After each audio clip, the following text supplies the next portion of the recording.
Welcome to Sakshi TV family. Jammu Kashmir ఉగ్ర దాడి అందరినీ తీవ్రంగా మరొకసారి కలచివేసింది. అందరికీ తెలుసు, పెహల్గాంలోని బైసారన్ వ్యాలీలో కొంతమంది టూరిస్టులు ముఖ్యంగా కాలినడకన మాత్రమే వెళ్ళగలిగిన ఒక ప్రదేశంలో వాళ్ళు ఉన్నప్పుడు ముష్కర్లు వచ్చి దాడి చేసి దాదాపు 28 మందిని చంపేశారు. అలాగే ఎంతోమంది గాయపడ్డారు, తీవ్రంగా భయభ్రాంతులకు లోనయ్యారు. చాలామంది వెకేషన్కి వెళ్తున్న వాళ్ళందరూ ఇప్పుడు కాశ్మీర్ ప్లాన్స్ క్యాన్సిల్ చేసుకున్నారు.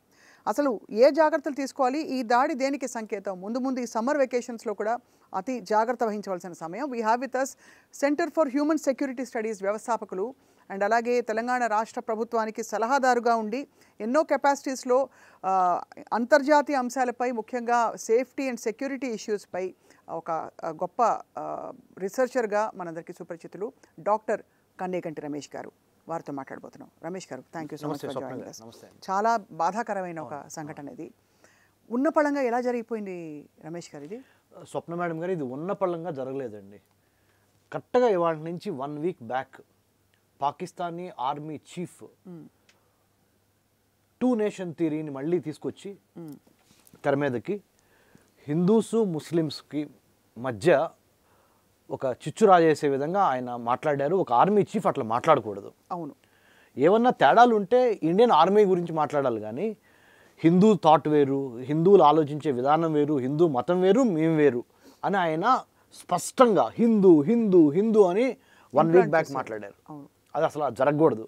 దాన్ని వీళ్ళు ఆదర్శంగా తీసుకొని లష్కర్ ఈ తైబా, ముంబై 26/11 అటాక్స్ చేసిన లష్కర్ ఈ తైబా అనే ఉగ్రవాద సంస్థ 2008 నవంబర్ 26 ఆ ఉగ్రవాద సంస్థ లష్కర్ ఈ తైబా యొక్క offshoot the resistance movement అనమాట.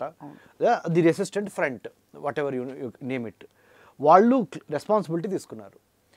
ఈ జమ్మూ కాశ్మీర్ దగ్గర ఉన్న అనంతనాగ్ జిల్లా నుంచి కొంత దూరంలో ఉన్న ఈ పెహల్గాం, బైసారన్ మినీ స్విట్జర్లాండ్, అంటే మినీ స్విట్జర్లాండ్ అని మనం ఉదాహరించుకుంటాము. ముఖ్యంగా భారతదేశంలో ఉన్న, మనకి ముఖ్యంగా దక్షిణ భారతదేశంలో ఉన్న హీట్ని తట్టుకోవడానికి కానీ, లేదా ఉత్తర భారతదేశం నుంచి కానీ హీట్ని తట్టుకొని సమ్మర్ వెకేషన్కి స్వేద తీరటానికి మినీ స్విట్జర్లాండ్ వెళ్దాము, మన జమ్మూ కాశ్మీర్ వెళ్దాము అనే యాత్రికులకి ఇది చాలా పెద్ద దెబ్బ. ముఖ్యంగా టెర్రరిజం ఏం చేస్తుంది, టూరిజాన్ని నాశనం చేస్తుంది. టూరిజము ఆహ్లాదభరితంగా ఉండాలని ఎన్నో సమస్యలతో మనం నిత్య జీవితంలో సతమతమైపోతున్నాం.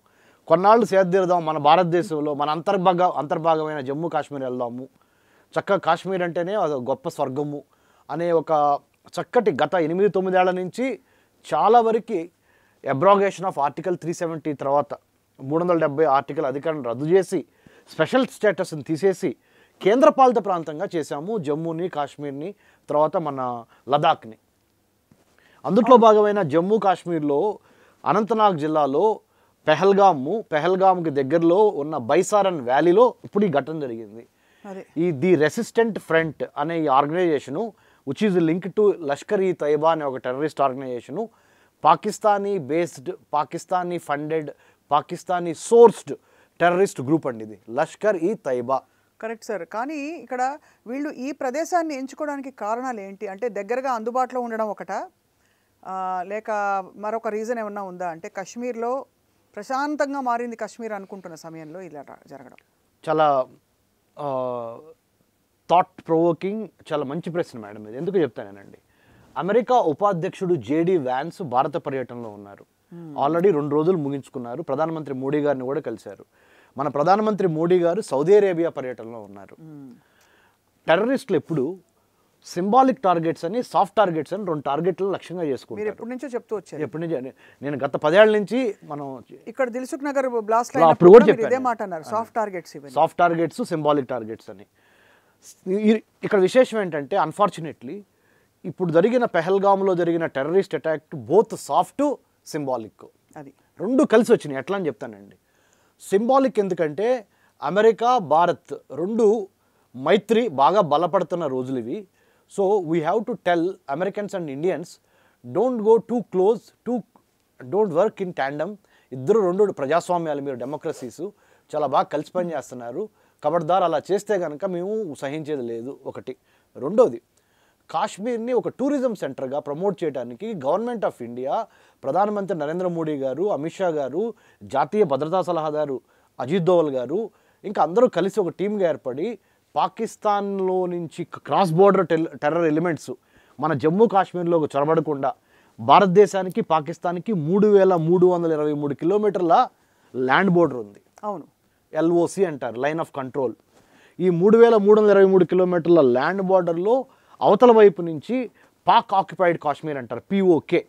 అట్నుంచి ఉగ్రవాదులు మన లోపలికి జొరబడి కొట్టకుండా మనం చాలా ప్రయత్నాలు చేస్తున్నాం. అందులో టెక్నాలజీని కూడా బాగా వాడుతున్నాం మనం. సో అదంతా ఒక ఎత్తు అయితే, ఇప్పుడు ఈ ఈ టెర్రరిస్ట్ అటాక్ ఏం చెప్తుందంటే, JD Vance America vice president ఇండియాలో ఉన్నాడు, మీరిద్దరూ కలిసి పనిచేయొద్దు, కలిసి పనిచేస్తే సహించేది లేదు భారత్ అండ్ అమెరికా. నెంబర్ 1, మీరు కాశ్మీర్ని టూరిజం సెంటర్గా మారుద్దాం అనుకుంటున్నారు. చాలామంది నాన్ లోకల్స్, అంటే ఇక్కడి నుంచి దక్షిణ భారతదేశం నుంచి కానీ ఉత్తర భారతదేశం నుంచి కానీ చాలామంది కాశ్మీర్ వెళ్ళి కాశ్మీర్లో కూడా నాన్ లోకల్ రెసిడెంట్స్గా మారి అక్కడ వ్యాపార వృద్ధి చేస్తే ఆ వ్యాపారం ద్వారా కాశ్మీర్లో ఉన్న జనాలందరికీ ఉపాధి దొరుకుద్ది అనే ఒక మంచి ప్రణాళిక. అసలు యాక్చువల్గా అది మన హ్యూమన్ సెక్యూరిటీ, మానవ రక్షణకి, మానవ భద్రతకి సంబంధించిన విద్య, వైద్యము, పర్యావరణము, ఉపాధి, ఈ 4 కనుక ఇస్తే మనుషులు కొట్టుకోరు అనే దాని మీద కేంద్ర ప్రభుత్వం దృష్టి సారించి హ్యూమన్ సెక్యూరిటీలో భాగంగా విద్య, వైద్యము, ఉపాధి, ఆరోగ్యం పెంచాలి, అక్కడ ఇన్ఫ్రాస్ట్రక్చర్ పెంచాలి అని మనం ప్రయత్నం చేస్తున్నాం. అంటే మన పాజిటివిటీ మీద ఒక నెగటివ్ దెబ్బ వేయడానికి మన యొక్క అభివృద్ధి చూసి ఓర్వలేనితనము, మన ముఖ్యంగా జమ్మూ కాశ్మీర్ని మిగతా రాష్ట్రాల్లాగా నార్మల్గా చేసేస్తున్నాము అనే ఒక అక్కసు.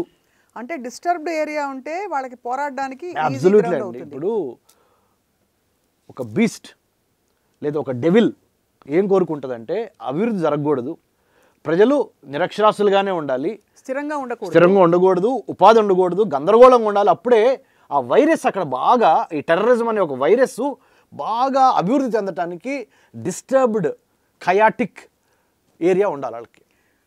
So that is the reason behind this attack. Number 1. Number 2.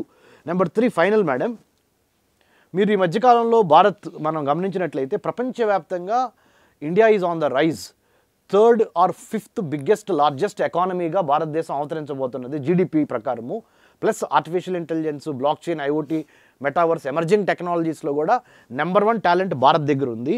ఈ రోజున అమెరికా కూడా భారత్ని శాసించే స్థాయిలో లేదు. అవును, జాగ్రత్తగా మాట్లాడుకొని మీరు మాతో ఉంటే చాలనే స్థాయిలోనే ఉంది అమెరికా కూడా.